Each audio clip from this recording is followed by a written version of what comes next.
Hey guys, welcome back to my channel. My previous video, we were talking about just getting engaged.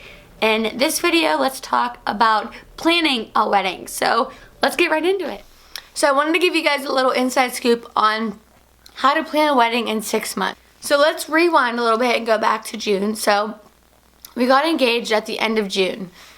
I was pretty quick moving because I knew that I wanted to have a pretty short engagement. So the day that we got engaged, we kind of sat down and figured out a timeline. I actually was dead set on having a fall wedding.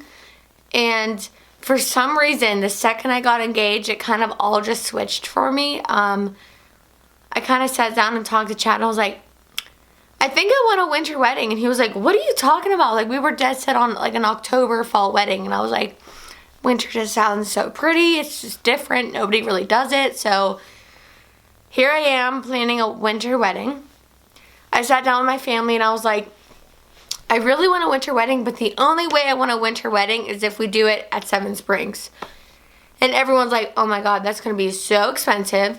You're insane. I'm just shocked. And I was like, well, let's just go look at it. Like, I'm not going to be dead set on it, but like, let's just look at it. So I went on The Knot. It's actually a website which is super, super, super helpful.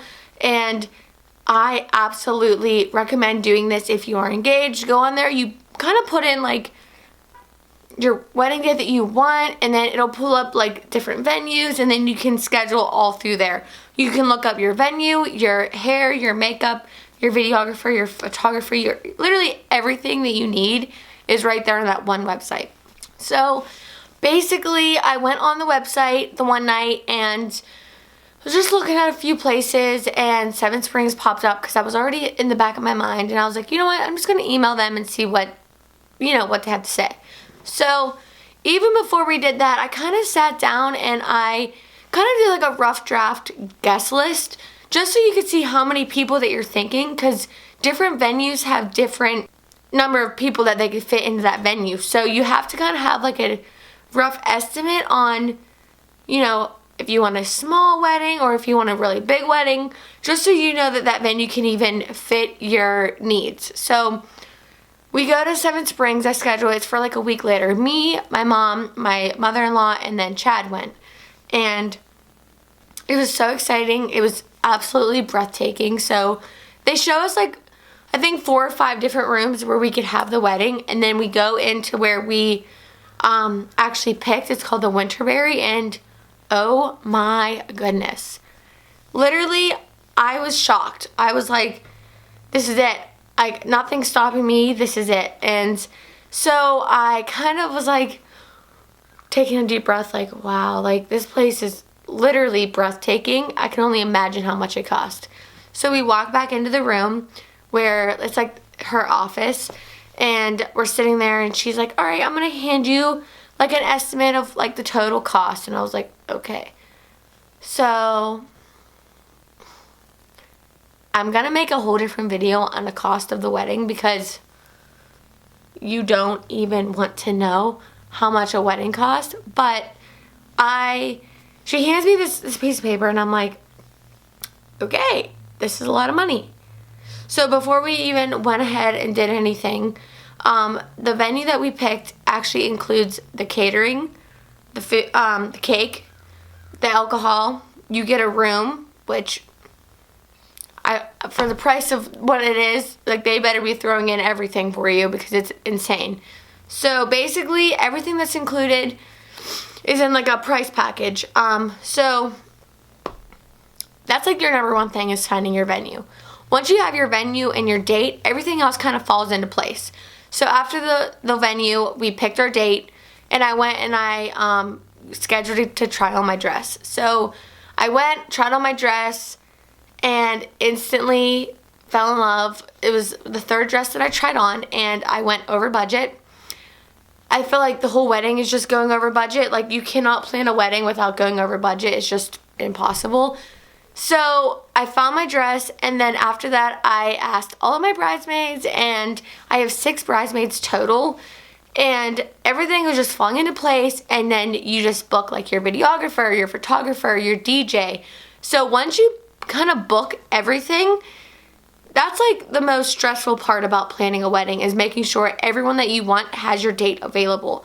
So my photographer and videographer like were my number one things that I definitely needed. So I went ahead and I found, you know, the person that I like the most, which helpful is on the Knot. So it kind of gives you, you know, like your recommended and then like your featured, and then they have reviews. So you can read reviews and you can look through like their portfolio, which really helps. So I locked in those people. I locked in my DJ.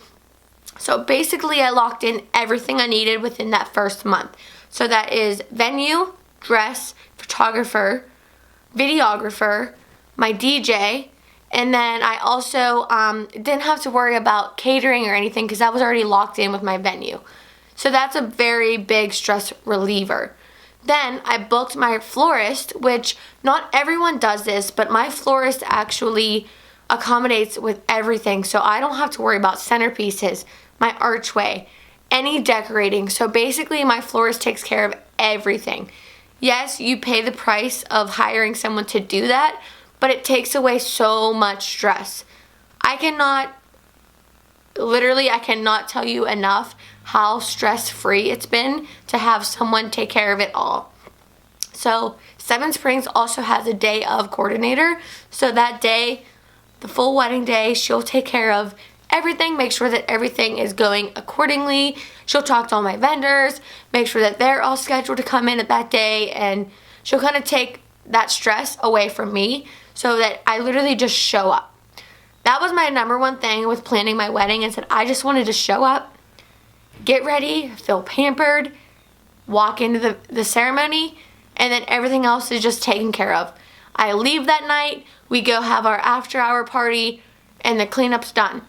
So yes, you pay the price of having someone doing that for you, but I myself wanted that. Now I will make another video talking price, because that is a big topic that I want to stress about.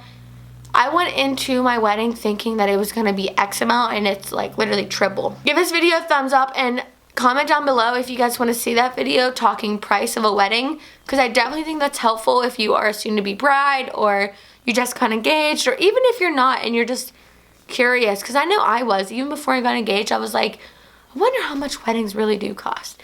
Another big thing with the venue is we had to cut down our guest list by a lot. I went into it thinking maybe 180, because you know, you want everyone involved, but our guest list has to be 125 so that we could have the venue of our dreams. So that's another big thing.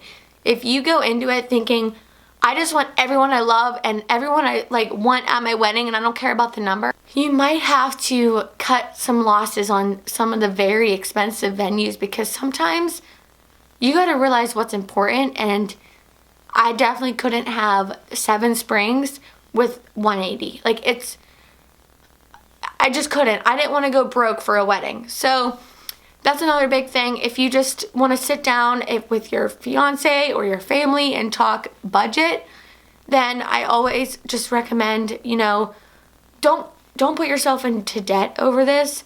It's supposed to be fun. It's supposed to be exciting. But I can truly say planning a wedding in 6 months is doable. Like, I feel confident. I feel good. I wasn't stressed by any means. You did have stress-free factors involving, you know, having a coordinator and having a venue that includes a lot of things and having a florist that takes care of decorating. So if that's something that you want, then I definitely recommend doing that. Don't make yourself stressed over one day. It is one day. Your wedding is supposed to be beautiful and stress-free and people that love you and care about you, and it's supposed to be about love. Don't worry about the little things. And if you are one of those people that worry, then just have someone else do it for you, because it is so nice to be like, wow, my wedding's in a month and a half and I felt like I didn't really even do anything. I did all the fun stuff. And another big thing is getting good bridesmaids. Pick your bridesmaids carefully. I cannot stress that enough. Pick your bridesmaids carefully, because they will make or break your wedding. Bridesmaids could be amazing and they could be literally hell. So My bridesmaids have been absolutely amazing, and they have done so much for me so far, and my bridal shower was absolutely perfect. But I've talked to people where their bridesmaids have literally ruined their big day. And it's not their day, it's your day. So really think about that whenever you pick your bridesmaids. Don't just pick because you think that you need to invite them. Put the people that matter the most to you up there next to you. So basically, just a little recap. Planning a wedding in 6 months is 100% doable if you are not stressing about every little detail, because it's not worth it. Honestly, 6 months have flown by so fast. I only have a month and a half left, and I'm like, I just want it to be here sooner. I could only imagine if I did an engagement longer than 6 months, I would be literally going insane. I'm so excited. So excited. I feel like 6 months was even too long. But that's not for everyone, and I totally understand that, but just want to let you guys know that it is doable. And if you're thinking about doing it, just do it. Get a tablet down, write down what you absolutely need at your wedding and things that you could go without, and just start crossing them off. Don't stress about it. Take that 1 month after you get engaged, kind of like compile that month into doing everything. That's what I did, and I felt like that month was like, whoa, my gosh, I'm doing so much. But now, looking back at it, everyone's booked. I didn't lose out on anyone because I booked so fast with people, so everyone had my date. And another thing is, I'm doing a winter wedding, so my wedding date was pretty, it's not in wedding peak, so a lot of my vendors that I wanted had my date open. So also remember that whenever you're picking a date. So like May to November is like wedding peak. So that could really, differ on your vendors. So as soon as you find out you're engaged, do not hesitate. Do not hesitate. Lock in your makeup artist. Lock in your hairstylist. Lock in your venue and your date, and just literally just start crossing things off. Alright guys, that's the end of the video. If you guys like this video, please give it a big thumbs up, and also leave a comment down below if you guys want a video on budgeting for a wedding and talking about money for a wedding. So I will see you guys in my next one.